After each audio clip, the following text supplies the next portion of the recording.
First thing that came in today, my 5-conductor wire cord came in. So we're back in business. But something else came in, and this time it had Lance's name on it. This time is so rare that it's almost as rare as that snowstorm was. And burrs start to form from the set screw. So Lance did a good job. You know, so he stoned these flats, polished the shaft.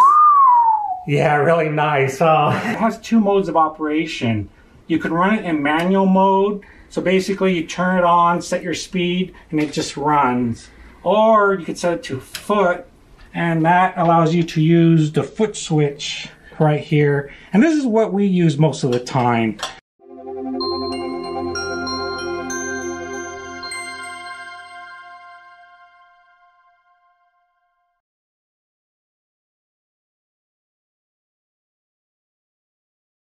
Well, hello and welcome back. This is Shop Adventures 26. I'm Lance. And I'm Patrick. And we have a lot of great excitement this week. A little bit better than last week, isn't it? Yeah, I'd have to say that. It was a long, hard week. On top of that, we even had a secret visitor. Yeah, we did. Our first YouTube, or sorry, not really YouTube. It was actually our first social media visitor because it really came from Instagram. Yeah. We have a nickname for him. His name's Joe, but I call it because, you know, we're by the Marine base here. So he works there. He's a career man there, and he's leaving. Huh? Yeah, he's going to be retiring really soon. So we have a nickname for him, and thanks for stopping by the way, G.I. Joe. Sorry, I can't control myself. We don't get any visitors, so we did our best to behave. He's a kind man. We were really happy to have him here. But we don't want to ruin his story because he's going to share it at the end of this video, or toward the next step of this video. We're going to break in. Do you want to break in now to that little video? Yeah, let's introduce Joe. So he's kind of part of our opening today. Yeah. So let's cut into that video. Well, I'm wearing a blue jacket. So that means we are out in the shop. Yeah. Look at Patrick. He's got some real work clothes on today. That's pretty good. You know, I can't help but to notice it's not just 2 of us out here today. You know, I'm Lance, and that's Patrick, of course, but maybe our friend could introduce himself. I understand he's from the United States Marine Corps. I am. So I'm Joe. I work at the Marine Corps base. You guys have heard Lance and Patrick talk about a couple of times on the channel before. Getting ready to retire and head to watchmaking school. So that's what got me interested in these guys. And I've gotten a little tour here, a little bit of behind the scenes stuff, which is pretty interesting and pretty exciting.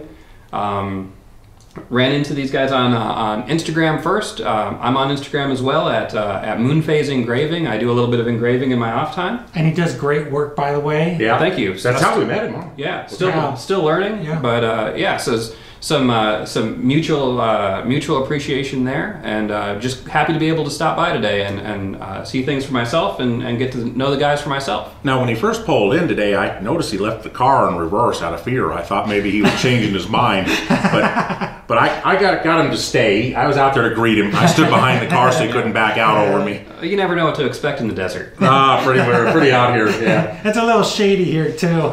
So he is our first social media visitor. Yes. Oh, we were so excited to show him around today, too. It was quite intriguing. Of course, he has a high interest in watchmaking at the moment because he's going off to school. So, right, you're going to Seattle Watchmaking College? Yep, North Seattle College. Was just recently accepted into their program there. Excited to be getting up there. Excited to be a veteran getting into a trade like that. Excited to be keeping a trade like that going and maintaining it. So yeah, that'll be later on this year. That's great. And it's a 2-year course, right? Yep, 2 years straight through. There's just a handful of watchmaking schools left in the country right now. Yeah, it's a shame, but yeah. But hopefully it revives or stabilizes a little bit. You know, the demand is still there.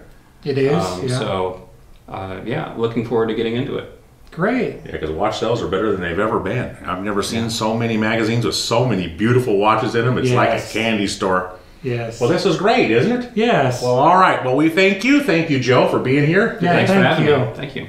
All right. Bye. Bye. Hey, hello. See, he said we'd be back. We didn't get off that easy, did you, Patrick? No.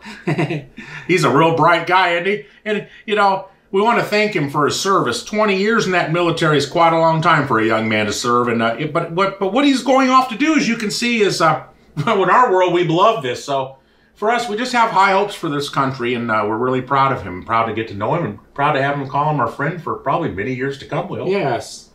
Yeah, and he has a really good Instagram channel. You know, we're going to put the link in the description. But he started to learn how to engrave, and he does great work. So be sure to check it out. Oh, you'd say that about the Instagram. That's only because, you know, Patrick handles Instagram. Yeah. And, of course, Joe likes all of Patrick's little pictures over there. So he's like little buddies. Well, of course. Okay. All right. So this week, I guess we got some viewer mail. We got a package from a fellow YouTuber. And a YouTuber creator from last week called us out a little bit there and corrected us because, you know, we depend on this community to help us. We don't not have all the answers here. We never pretend to. And so fortunately, we got a really nice message from... well, let me tell them, you know, in the prior video, you know, I was doing the disassembly of the Bodine motor, and it was those rubber pieces that I didn't know the name. They were calling them motor mounts. Yeah, motor mounts, spacers, whatever. Because honestly, either of us knew what they were. But as Lance was saying... Oh, yeah. Well, you know, Brian over at BC Block 02, he's a big YouTuber. We call him Brian in the barn there because I love that whole story about fixing up that barn. Yeah. And, you know, but Patrick, honestly, we both know Brian stole that credit, didn't he? Yeah, you know, we have our suspicions. You know, we think Bailey had the answer, you know, to the name of that He part. stole that and Brian stole that from Bailey, and then... Well, Brian took the credit from Bailey, we think. He did, and, you know, and we tell him what they are. They're isolators, right? Yeah, they're motor isolators. Yeah, that's pretty neat. Thank you, Bailey. Yeah, thanks, Bailey. Yeah, we appreciate it. You know, we know it was Bailey. Before any of you panic, Bailey is Brian's boss, the dog, and it's a shop dog. He's a beautiful dog. But before anybody thinks we're being mean to Brian, we're not, Brian. Brian knows that already, though. Okay, so we took care of that. What did I do? Oh, you got a new toy. I did. I actually got something for me I get to keep, not just open, look at, say it's pretty, and then never see it again. It's something neat, and I'll share it with you a little bit. I'm getting, you know, things going on my little workstation out there and stuff as we get prepared. Mm-hmm. Patrick got all the Levin Lathe this week. He rebuilt a bunch of motor stuff. Right, well... Got in some stuff you needed. Well, you know, most important is the new wire cord came in with the 5 conductors I wanted. So that was really good news. So this week I was back on the new motor. Actually, not on the new motor, on the old motor, but I was back on reassembling it. I installed the new bearings, cleaned up the commutator. I mean, you'll see it all in the video. But basically, the great news is I'm back. I was back on track on that, and I guess I can say we got one Levin Lathe set up in fully operational mode. Yeah, you're going to see 11 do something today that we haven't been able to show yet. Yeah. So we're excited, and we're actually moving along a little slower, a little faster than we were anyway. Right. But let me get into the mail. Can we get into the mail? Oh, yeah, let's get... So we got some shout outs. We got a package. You want to start with we want to start with our promotional stickers from our fellow YouTubers, or you want to... Yeah, let's go stickers. Okay, let's do it. This one's going to be my favorite one around here for now, and you'd understand... This one's just adorable, and we'll put links below to these guys, all 3 of these guys here today. This one's from Jimmy G, and this is what he's got is Stuart Arts, and we just love it. Of course, it's going to be really obvious here. It's a cat, and you know we each have a cat. We do. We love our cats. Yeah, so this one was favored. I pouted about it, and that's how we got this. So it's really nice. I mean, he's a really great guy. He's a great artist. Actually, he got some great work. Yeah. Okay, so I appreciate that a lot, Jimmy. Patrick? Okay. Who sent you some stickers?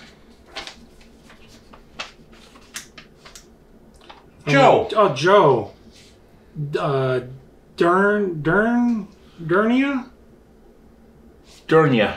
Yeah, Joe Durnia. I only know everybody by the first name and their channel names. I know. We don't know the last names. Oh, sure.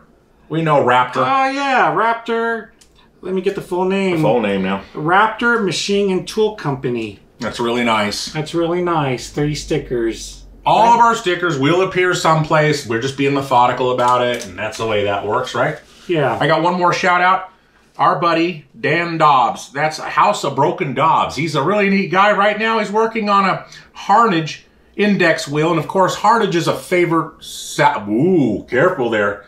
Second favorite machine of ours. Boy, because the Monarch 10 EE. That's our buddy machine there, the one we like the most. Oh, yeah. And Patrick, I guess I'm down to nothing. So he's a great guy. The reason we're shouting out to Dan Dobbs, by the way, the House of Dobbs is... Let's just be honest. He's one of the kindest commenters there is. He also personally emails us, so he's just a kind guy. He's just really nice. It just reiterates this whole community thing. We just think it's so awesome. Yeah. You're dealing with two guys. This is our sole outlet. So having you, our great viewers, having all these feedback comments, people correcting us, do whatever you want to do. Anything you say to us, we just love it. Yes. We eat it right up. We don't always have all the time we want to give everything, but we certainly do the best we can. But we'll never not reply to anything. No. Regardless. We've had some great conversations with people. Okay, Patrick, I'm going to let you do it because you just love... Well, I'm not used to opening packages anyway. Everything that ever comes is for him. Oh, you know who it's from? Oh, you want to say that? It's from James Dedmon. I know him already because it's Sawlog plastic hubs. And there's a story behind that. If you go to his channel and ask him, he'll tell you about that story. Him and his dad and the Sawlog plastic hub. And he makes a product, and I've seen the product, but this one seems smaller. This package seems smaller, and I didn't know why. So we don't know any more than you do until we open it. But we just love to get a package. It's nice, huh? Ooh, it's really wrapped up. Did I get channel stickers? I want to open that. I'll do that, you do that. Yeah. Sorry for the disorganization. We have no experience with all this. Oh, there's something here. There's a whole letter. Okay, good. You got it. That was kind of stuck, huh? Yeah, it got stuck. Well, it's also a really thick envelope. Okay. What'd I get? Oh, I do. They're stickers. Oh, great. Sawlog plastic hubs. Jim Dedmon. There you are. We got them. Got our stickers. Oh, yeah. See that? It's like Precision Engineers, almost like a backplate for a lathe there. I like that. Oh, pretty neat. That's nice. Got a nice letter, which I'll be reading later. But he says here it's a mini oil cup. Oh, yeah. Jim makes these That's nice. oil cups. We'll put her to work. Look at that. Oh, you know what? This would be perfect for a little barker. Oh, it will. Yeah. I was thinking it was going to go in the machine shop with the lathe because it's bigger. And then, that's right, the barker's bigger. Because this is perfect size for mid-range, yeah. Yeah, mid-range. Yeah, not too big, not too small. Yeah. So that's really nice. That's nice. So it's one of those no-spill cups. That's great. It's funny, one of our pet peeve things that we love a lot, I'm just browsing this letter from James, and I just want to share it really quick, if it's okay. For 20 years, he's been hard-turning transmission parts. Okay, hard-turning is something that Patrick and I are very aware of. So, there's a future there we might share one day about hard-turning. Anyway, I didn't know that about Jim till right now. Well, I call him Jim James. Yeah, I didn't know that. So I'll read this later and enjoy myself and comment back. And thank you guys for this gift. Thank you for all of our lovely channel stickers. Let's get out and show them that we can actually do the job we said we can do. I agree. Bye. Bye. Okay, we are out to see Patrick. Apparently we do have some updates on our little dilemma with the motor. Let's check it out. Hello, Patrick. Hello, guys. Yes, you know what? We got good news this week. First thing that came in today, my 5-conductor wire cord came in. So we're back in business on rebuilding the older Bodine motor. So that is really good news. And what did we do when it first got here? We counted the number of wires in it. Oh yeah, we had to make sure there are 5 conductors because I don't want to go through this again. And you know, it wasn't bad. The 3-conductor wire I had, gotten in last week over here. Actually, it came in handy because, right now, while I was waiting for this cord, I decided to, rebuild the newer motor for the newer Levin Lathe setup. And while I had this cable, I go, you know what? this is the end of the newer Bodine motor. So I said, hey, you know what, since I have the wire here, I might as well give it a new cord. So that's what I just finished doing right now. So that's really nice. Aren't we lucky that wire got here, though? What did we have happen in the last 2 days?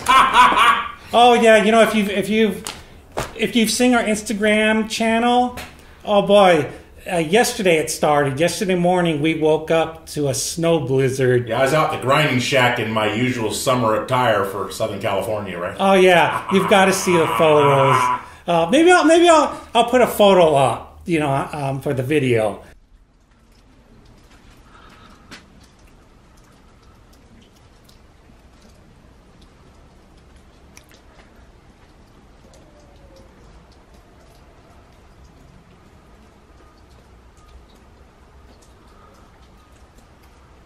It's amazing for us, you know, for people that, you know, live in the snow, and it's probably not a big deal. But see, we're out here in the desert, Mojave Desert, and, you know, in the city of Yucca Valley where we live, it just doesn't snow here. And if it does snow, you know, occasionally we will get a little snowfall, but it'll just be really, just like a little spurt. Yeah, just like a... It just barely sticks in it a little bit, yeah. But this was the first time that we really got, I mean... We've talked to people, older people that have grown up here, so they've been here all their lives, and they say UPS was nowhere to be seen yesterday, but the U.S. Postal Service got here. But it was they say they had never seen a snowfall like yesterday.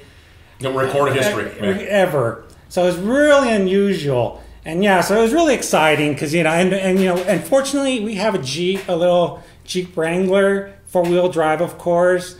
So we had to go out for an errand, and that was kind of fun because, you know, we just put in 4-wheel drive and just started driving everywhere and did our errands, and it was really fun. But, you know, we felt really sorry for the people in cars because, oh, they were slipping and sliding everywhere. And, you know, even like when they were at a stoplight, the cars couldn't get going again. You know, they were stuck. So God, I really felt bad for them. But, yeah, so that was it on that. So, oh, let me share something. I thought this was funny. Okay, so, you know, I'm working on the newer Bodine motor right now, and okay, this is the armature for the newer motor, and I just removed the bearings, and it's kind of funny because, you know, check this out. You know, look at the, you know, in front it uses a 608 ball bearing on one side, but then it uses this huge I think it's a, what is it? It's a 6203 bearing on the other side. And I've never seen it. Usually you have matched sets, you know, basically the same part number for the front and the rear. So they really want to put the large bearing, and this is the main shaft which takes the, you know, most of the load, and this is like what you would call your accessory shaft. So that's really interesting. So, you know, so I removed these bearings, and then I had ordered brand new Skf bearings, which is the brand we prefer. And this was really funny because, you know, I automatically assumed, I go, okay, big box, big bearing, little box, little bearing. So I open this, I'm like, okay, you know, it's pretty light. So then I open it up, and what do you see? Big box, little tiny bearing. I go, this one's pretty heavy. Don't tell me they put the big bearing in the little box. I thought that was pretty funny, huh, Lance? It's an amazing what entertains Patrick around here, but yeah. No, I mean, you gotta wonder what these companies, it's like... That's SKF, they're a little large company. Yeah, they're pretty large. You think they'd have a system in place, and I thought that was really funny. So I just wanted to share that. But that's where I'm at now. You know, now that the cord came in, I'm gonna wrap up the new motor. And then as soon as I'm done with this, which I'll be done, you know, in a little bit today, I'm going to jump on the older motor. So you'll see me back at the other table when I'm ready to install the bearings, which if you remember from last week, I had already removed the bearings. And that's where I left you guys at last week. I removed the bearings, and I decided, oh, I'm going to jump on the cord, you know, replacing the wire cord on here. And then that's when I found out I had the wrong, you know, I had the 3 conductor when I needed a 5 conductor. So that's where I'm at now. So I'm going to wrap this up, and you'll see me back when I'm on the older motor. All right. Thank you, Patrick. Thank you. Bye. Okay, you know, my wire cord came in today, but something else came in, and this time it had Lance's name on it. This time is so rare that it's almost as rare as that snowstorm was. Okay. You know how we put that little toolbox together just a couple weeks ago with the little tires on it and everything? There's a little more going on there. I'm still waiting for... Patrick's trying to pick out the correct dividers for it, and he's going to get some for his little box too while he's at it, so that we can finish off putting in little details, places and stuff. But in the meantime, on the top of my box, because that little box is small and has tires, I'm able to come in and straddle that corner, you see, because what we deal with are small parts and small finishes. So we bought one of these, what is this, a pan of ice? Yes. Yeah, I've never had one. Pat's has one or two of them around, and I get to use them, but I never have one that has my name on it. Oops. Yeah, I've had one of these for years, but it hasn't been used in watchmaking. It was used in my electronics bench. Right, and we're not people that get packages in the mail and then open them and share them and all that stuff. We get stuff every day, so I don't really care about it. The only reason I want to share with you is because the path we're on, see this one mount on here, this is a blanchard ground finish. This is blanchard ground finish, and I really like it. Oh, here, let me show that if I can get a really good angle. Yeah, and I'm stoning it. Yeah, see, look how nice that is. They really did a nice, smooth finish. I got my nye oil, right? Oh, yeah, your nye oil. Ooh. I get to, you know, we don't get much for me, so I can spend a little extra time on it. It's blanchard ground. I'm just going to stone it. I am, because it got some scratches from shipping. Oh, yeah. We did notify the company. Right, Patrick? Yeah, but we haven't gotten feedback yet from the company. But let's see if I can... We don't want to return it. Yeah, but we just want them to know. Yeah, right here's a bad. You see it? Can you get it? I can kind of get it. Yeah, there it is. See right there, those deep scratches. Yeah, the box was fine and the packaging was fine, so it wasn't the shipping. It was either their assembly, the manufacturing, or in the paper that they wrapped it in. Something was going on. Yeah, we were really disappointed because you're right. The packaging was pristine, but you opened it up and saw these scratches, so it has to be in the manufacturing process. I did, and what this is going to do, this is going to set up a little higher than this. It's going to set up about, I'm looking over across from me to my new toolbox, which is over there waiting for dividers. It's going to set up about another 5 inches, 4 or 5 inches tall. So this is going to let me go in this corner of that little bench, you see, the little toolbox. It's going to let me work with this vise, and it's going to let me work with this little blanchard plate here, blanchard ground plate, to let me do some fine finishing and little sub-assembly stuff. And anything I need's right there in my little drawer, you see. So this is what we talk about when we work on these specialized little workstations. I don't want to be crimped over like this all day. I won't last. So, or you don't want to have to go to another table. And I want to get up out of this chair, right, go to another chair, to another table. Everything we do for something is try to be in one place. So I just like to share that with you. This is a little accessory, little bonus accessory I got from my toolbox. Nobody ever gets this plate, but I wanted it. And so I got the whole accessory package coming, actually. I got all the vice jaws. And I even got a micrometer holder. All right. That's going to be pretty neat to share with you. I wonder what kind of micrometer I'm going to put in there. Yeah, we've never seen that before. All right. That's it. Thanks, Lance. Goodbye. All righty. We are, judging by that blue jacket, out to see Patrick in the machine shop, and I believe it's some motor information. Yes, we're back to the old Bodine motor. Okay, just to give you a quick recap from last week, you saw me disassemble the old Bodine motor. You saw me remove the bearings, and this is the armature for the old Bodine motor, by the way.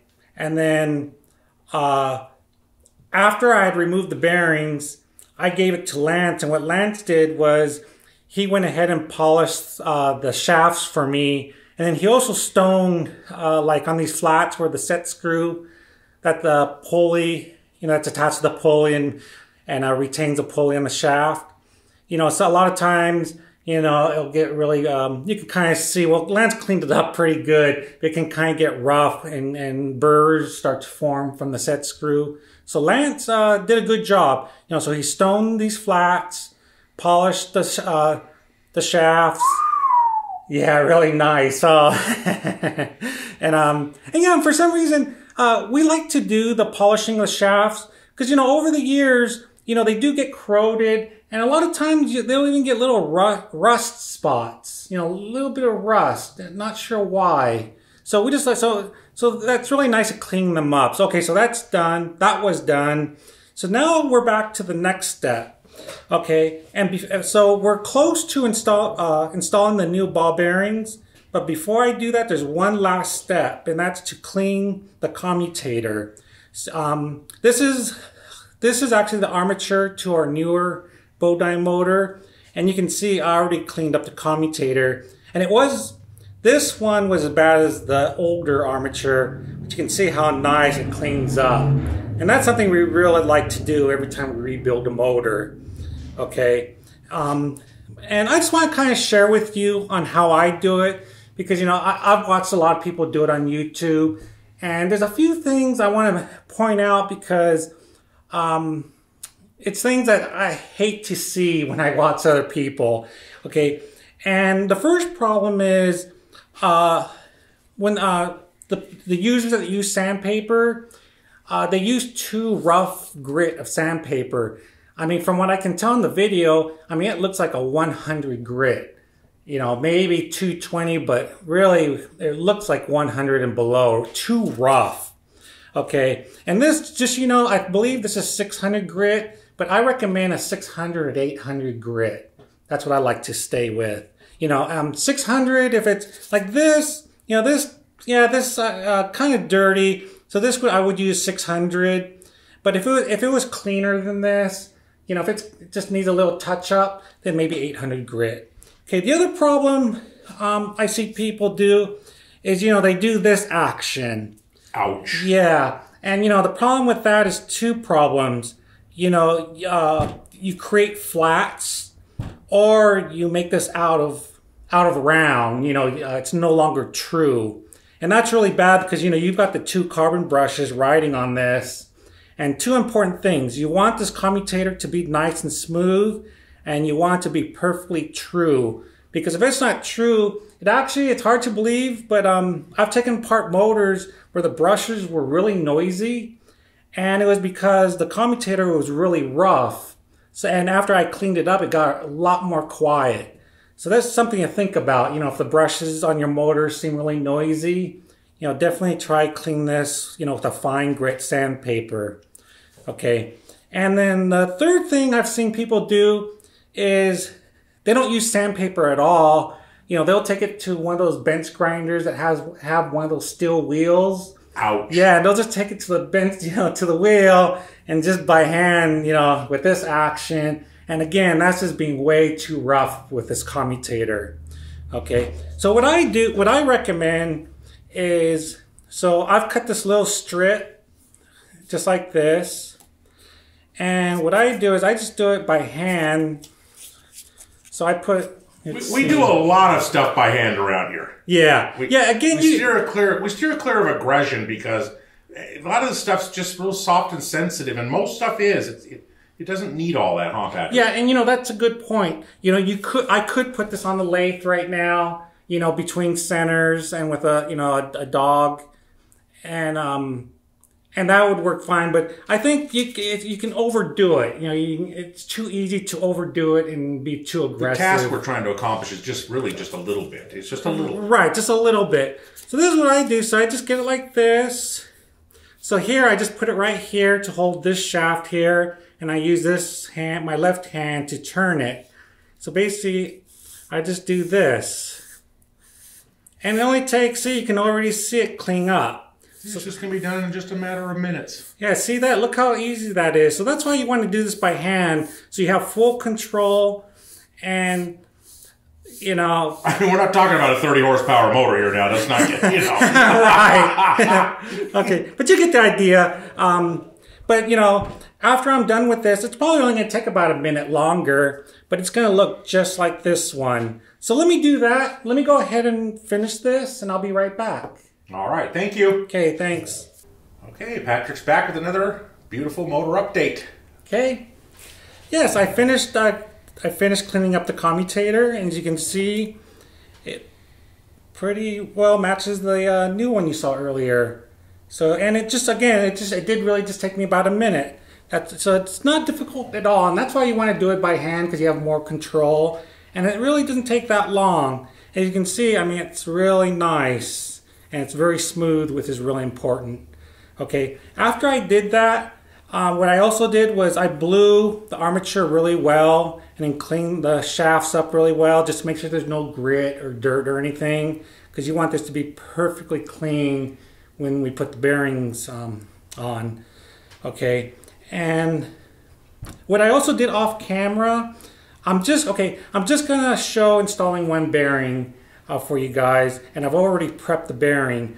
What's interesting was, if you remember last week, you know, I thought the two bearings were open bearings, but then I was surprised when I finally took the motor apart. I go, wow, you know, it's open. It's only open one side, but it's shielded on the other, and so the shields are pointing internally and, you know, toward the armature. So that was really interesting. So I go, okay, you know what? If I need be, I'll just order shielded bearings and just remove one of the shields. Okay, but I was really surprised because I was lucky and I was able to get the exact same part number. And just if you're curious, the part number for this motor, for these bearings, is CWC 8014, and then ND stands for new departure. Okay, and what I was really surprised was, here, I'll open this up. When I received these, exactly like the originals, open on one side and shielded on the other. So I thought that was great. So that was really nice to be able to get the perfect part numbers. Okay, so what I did off camera, because I didn't think you'd want to see me put grease bearings, but I used a syringe, and for the grease I used our Magnalube G, and basically I just went in and just, you know, what's nice about the syringe, it really allows me to get that grease inside the bearing races, you know, on both sides, the external and internal races. And then also, it also allows me to do it precisely. You know, one of the things you don't want to do is you don't want to pack the bearing with grease. You know, that's another common mistake people make. They think they just pack the bearing with grease, but the problem with that is you can actually cause the bearing to overheat by doing that. And especially with high tolerance bearings like angular contact bearings, like for spindles, very important. And we'll be covering that, you know, when we get to the spindle rebuilds. Or the educational pullouts. Yes. Okay. So yeah, we'll get really, really deep details on that. Okay. So I think we're ready to install this one. Okay. How we're going to do it is I'm going to do it using our Skf bearing installer, and basically, you know, it comes with these dies, and you just select the die that matches the bearing. So as you can see, let me put it this way, it's a perfect fit. Because what you want to do is you want to be sure you match the external, which in our case, the external is not important. It's the internal diameter that's important, because when we press the bearings on, we want to be sure we only press on the internal race. Because if we just apply... place there's force or friction, yeah. Right, because if we apply pressure only on the external race, that's going to put a lot of pressure on the ball bearings, and you risk putting dimples into the bearings. And you may not, you know, see any problems at first, but over time, you know, those little dimples get worse, and, you know, and the bearings won't last as long. Okay, so how this works is I got the appropriate die, you know, we just install it on the post. Okay, and of course we have our SKF hammer. It's a certified hammer. Certified for bearing installations. It came with the kit. Okay, let's see. Which one are we going to do first? I guess we'll do this one first. Oh, see, I almost forgot. Okay, first, before we do that, we just want to apply... we use mineral oil. This is a Nye oil, N-Y-O-I-L. And we like to use this because this is a really highly refined mineral oil. Right, Lance? Lance sure knows. Is. I use a lot of it. Yeah. Isn't it like the world's... It's the world's most refined fine oil. In the world, right. Period. Yeah. Known, yeah. Yeah, so I just put a couple of drops. You know, just want to coat the shaft. You know, with just a light coat. Okay.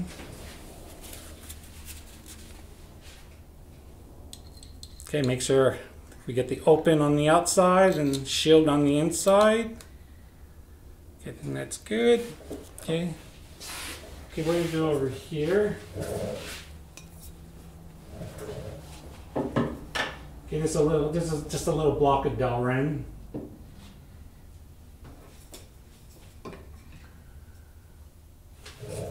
Okay, let's see. Okay, I see. want to be able to make sure you can see this process. Let's see if I go like that.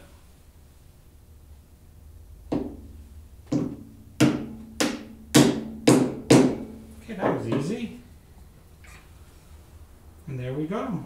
So we got one done. Nice. Okay, so that's how we do it. Just that easy. So I'm gonna go ahead and I'm gonna prep the other bearing, go ahead and install it, and then I'll meet you back at the table and I'll put the motor back together. Oh, we get to do one of those high-speed ones? Absolutely. That's where Patrick works his fastest. Okay, guys. Okay, thanks. Thank you.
Normally I'm pretty busy inside doing my own work in the machine shop, and some comes running in there, some big white-winged bird. Turned out to be Patrick with he's just overly excited, more than you've ever seen on video, and I said, all right, I'm coming to the workshop. Clearly that's where we're going. He had some great news. What do we got to offer, Patrick?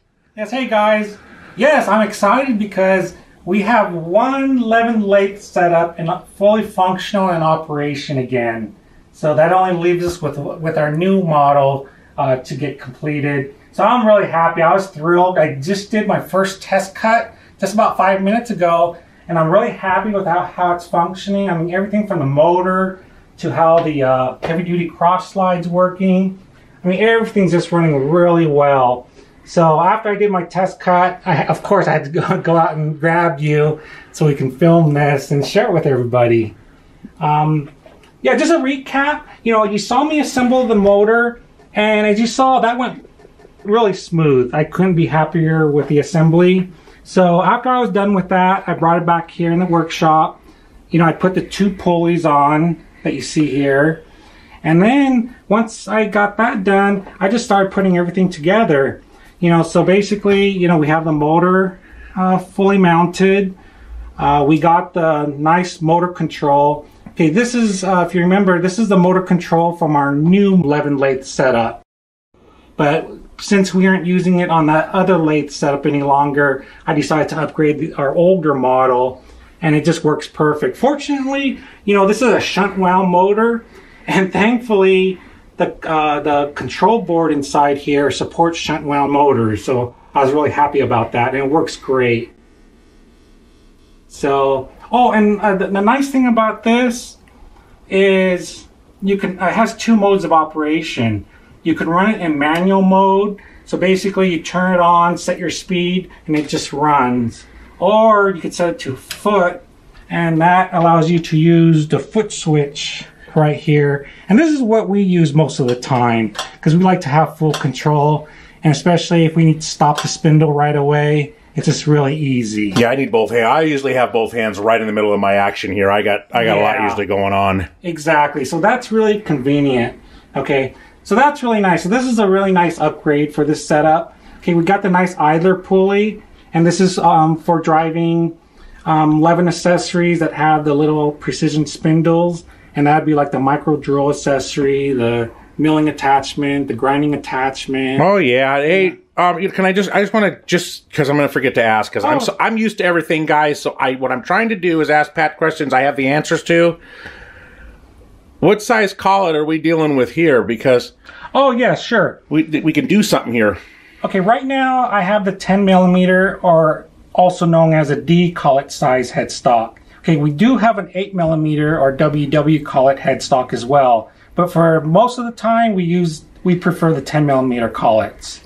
Okay, so that's what we have now. We have the heavy duty cross slide. See, she's a giant. Oh, I know, people are probably viewing this video going, what's so heavy duty about that? If you see the other cross slides, you would get, you'd see why it's heavy duty. And we just love this one.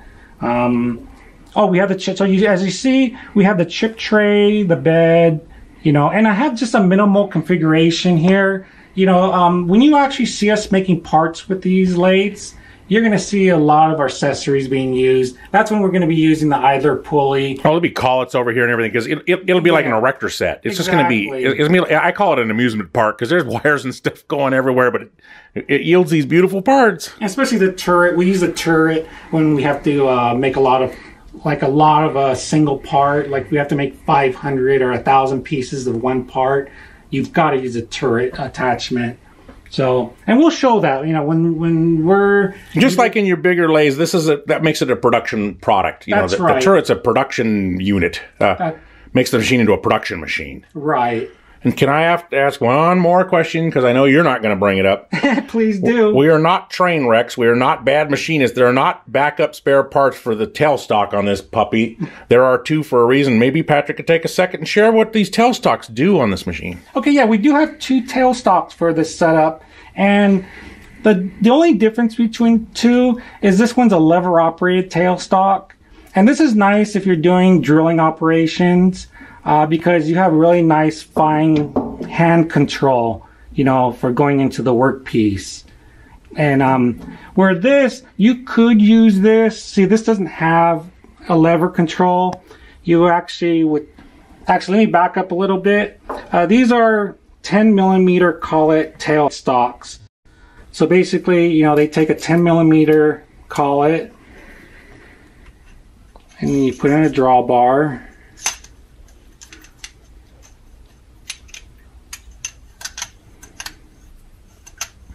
You know what? Oh, I got the wrong drawbar. Anyway, just for demonstration purposes. Okay, so you got the drawbar. So you could use this for drilling operations, but then you don't have fine control. You basically push, you know, with the drawbar knob, you know, in and back.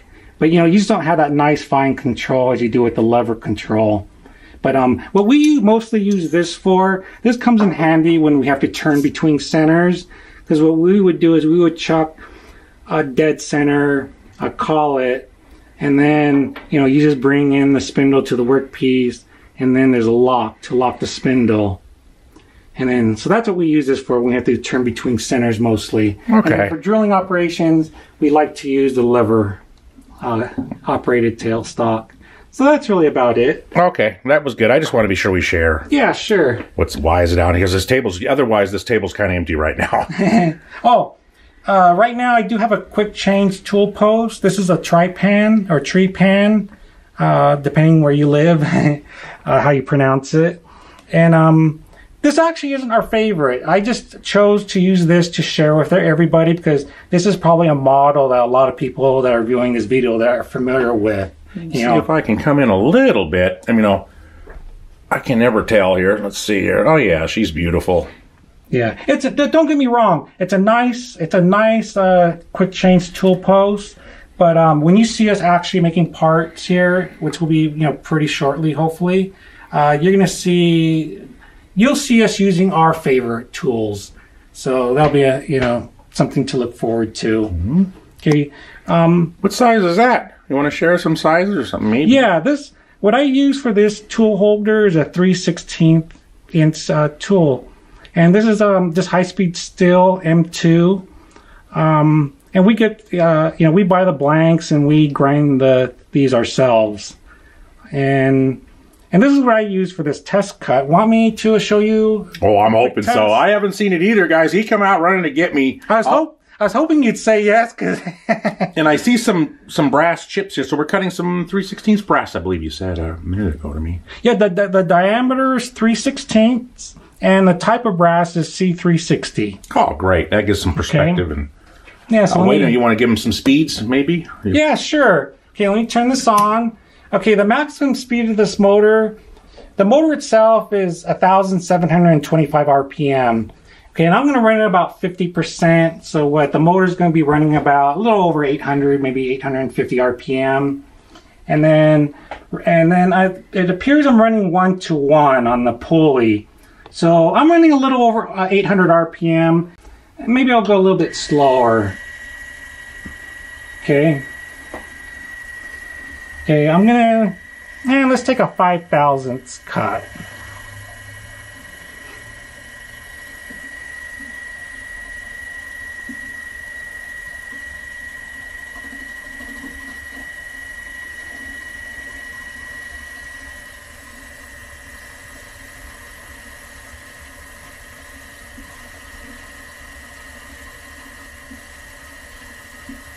I'm trying to be careful not to obstruct your view.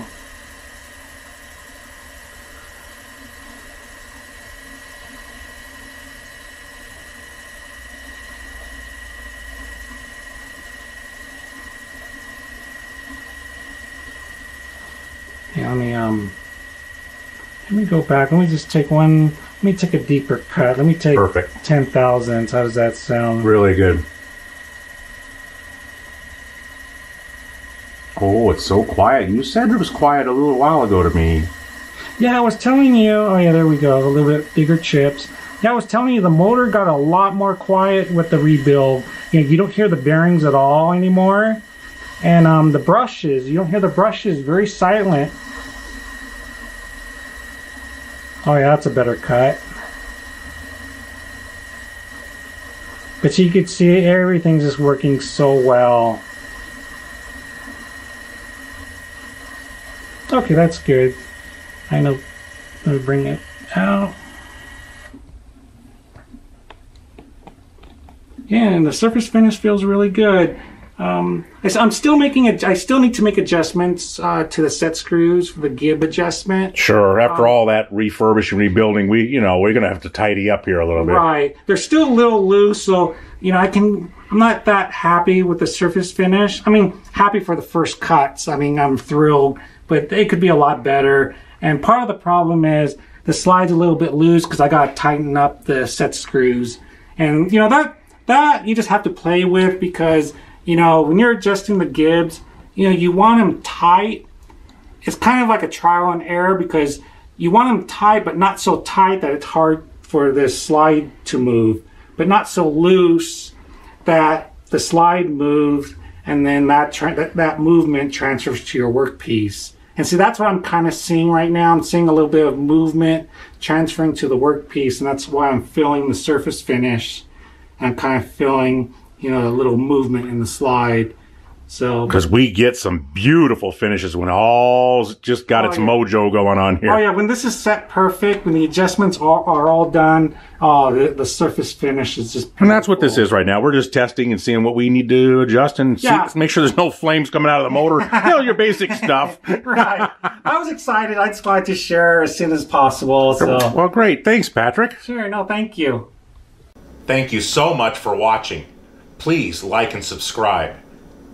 And if you leave us one of those comments, maybe we have something we can answer.